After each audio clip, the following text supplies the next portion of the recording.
any political movement is always built up of different groups of people. It might be two different, political entities, but they agree on something similar. So they, join together to get something done. You often hear the term a big tent party that sort of welcomes numerous political tribes into it to, achieve, political objectives to gain power.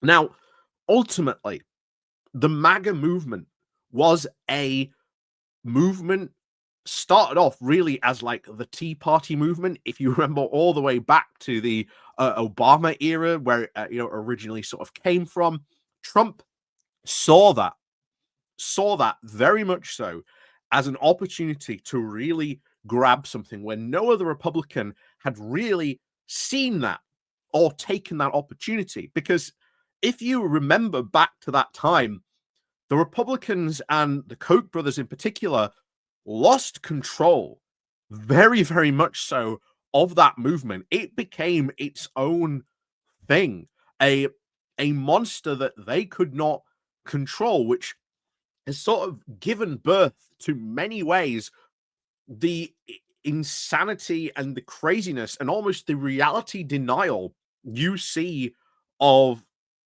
the Republican movement in America. And what has happened over the past 24 hours leads me to really think not only could Donald Trump be over, but potentially maybe even the MAGA coalition itself that got him into power, that has gotten many Republicans into power, could maybe be at an end. And now that's two questions we've got to answer, because I think they have two very, very different answers, because it all really depends on what happens over in America and how that all shapes out. And trust me, sometimes in politics, weird and wacky, wonderful things can happen, which cause things to, well, have unintended consequences you never even thought about. If you went all the way back to like the beginning of the Tea Party movement, where you see these people dressing up in like revolutionary costumes, complaining about, Obamacare. If you went back then and said this movement is going to give birth to, President Donald J. Trump, a lot of people would have laughed at you back then. And that was even before, of course, Trump came down and declared his candidacy on that. So make no mistake, politics can be a weird, wacky, and throw curveballs at situations you never even intended to even expect would actually happen. But what has actually happened in the past 24 hours to essentially potentially cause the downfall of two very dominant political forces? Well, first of all, it all starts with the shutdown in America. And one person in particular who maybe you would not be expecting to be so vocal about the shutdown is Marjorie Taylor Greene.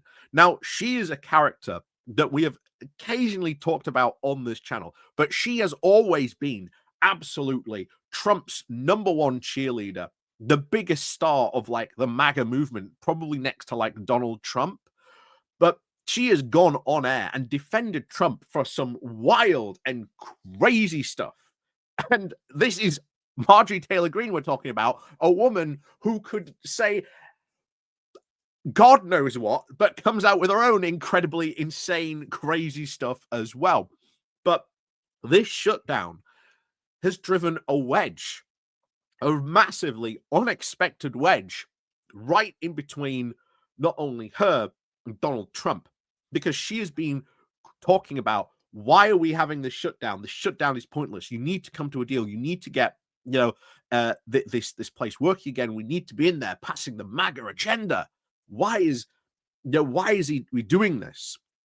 And this has caused her to do the one thing for at least the past week no one really expected, and that was to really turn at least slightly on Donald Trump.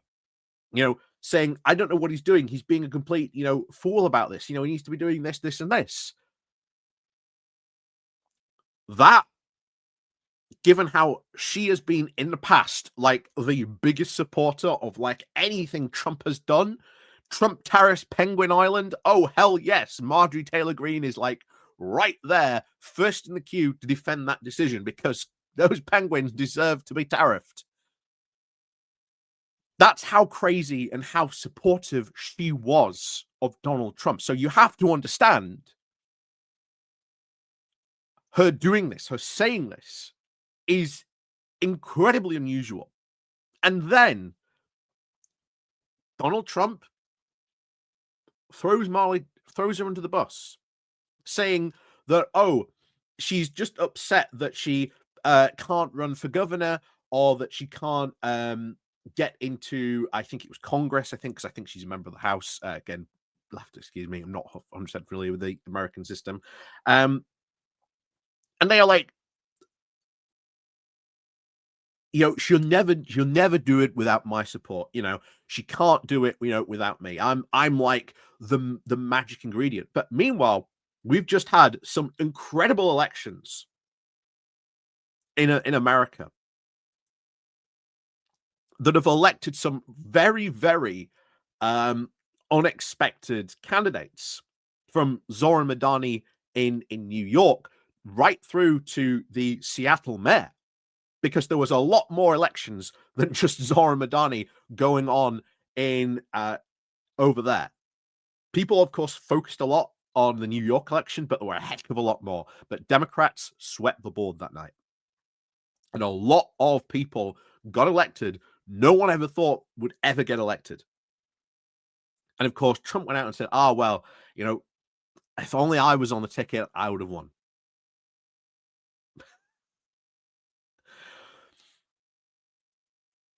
Now, what then happened following that, well, complete throwing under the bus of Marjorie Taylor Greene, was she then responded and fought back, and has fought back against Trump, which again, we would not expect from someone like her. And again, her doing this is insane.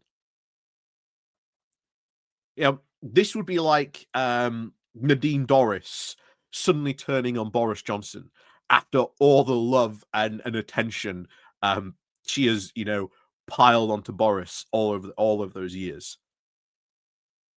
That is what it would be like, the equivalent of it happening over the UK here. So I think people can sort of understand why this is such an unusual occurrence.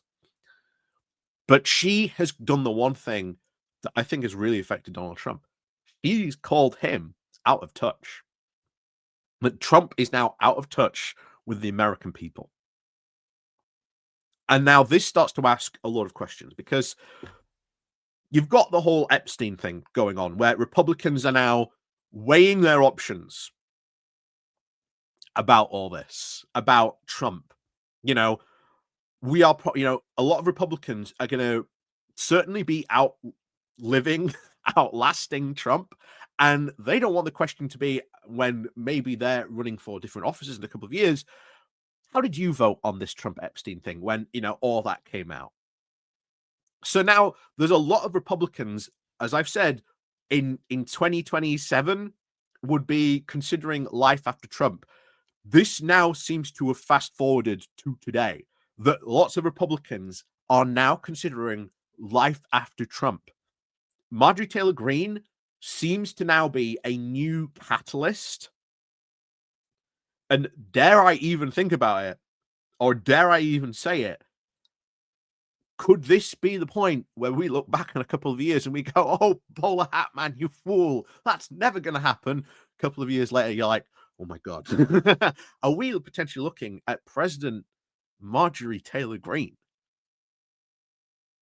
Does she become this new catalyst for the MAGA movement to now coalesce around? Does it flee from Donald Trump and abandon him for the new luminary that is Marjorie Taylor Greene? And that's the end of Trump at that point. Without that movement, without that support, Trump is nothing. All this grifting, all this stuff he's been doing in the White House, without, protection from, Republicans, there's going to be a lot of investigations, and the Republicans will be very happy to let it happen. Because why? He's a spent political force. It's no longer necessary. So that's the end of Trump. Now, the end of MAGA is another interesting question. Because as I said, if it flees from Trump to Marjorie, if it sort of puts Marjorie then at that head place, that hallowed top table, does this become the new MAGA movement? Does it become even more like right wing, abandoning, pure, reality for madness? And people will say, oh, but that's not. Oh no, it is entirely possible. It is entirely possible, because the MAGA movement this time around with Trump, the first term, they blamed a lot of Trump's failures on the fact that, oh, it was just all these neocons that were around Trump. They were the ones that stopping, fulfilling the MAGA agenda. They didn't really get there. Trump didn't really have his chance to really shine and do what he wanted to do. So this time, in his second presidency, there's no one stopping it. We've highlighted this before. There's no one to stop him this time. There's no neocons. They're all bowing and scraping before him. This is Trump unbound, and they are realizing, oh, but what he promised isn't being, fulfilled. All those crazy promises that this is going to be, making America great again. It's not coming true. So if Trump is now seen as a failure, where do they go? Well, obviously Marjorie Taylor Greene. But if Greene fails or doesn't manage to capture that MAGA movement, this is the point where I think it could fail. This is the point where you could see that whole MAGA movement just fall apart. And I think time will tell what is going to happen. But I certainly think, and we've said it before in the past, I think this could be the beginning of the end of Trump right now. Because when you see someone like Marjorie Taylor Greene turn so much against Trump, and then Trump has, again, attempted to throw her under the bus, things are happening. Significant things are happening that we haven't seen happen before. So what could happen in the future? I don't know. I think this is the end of the MAGA movement. Well, I think this is the end of Donald Trump, shall we say. And I think that all that MAGA support is going to go and disappear to Marjorie Taylor Greene. I will tell you this now. Presidential candidate. Will she win? Who knows? That is a scary thought for the future for you to consider. So, as always, let me know what you think about all this down below.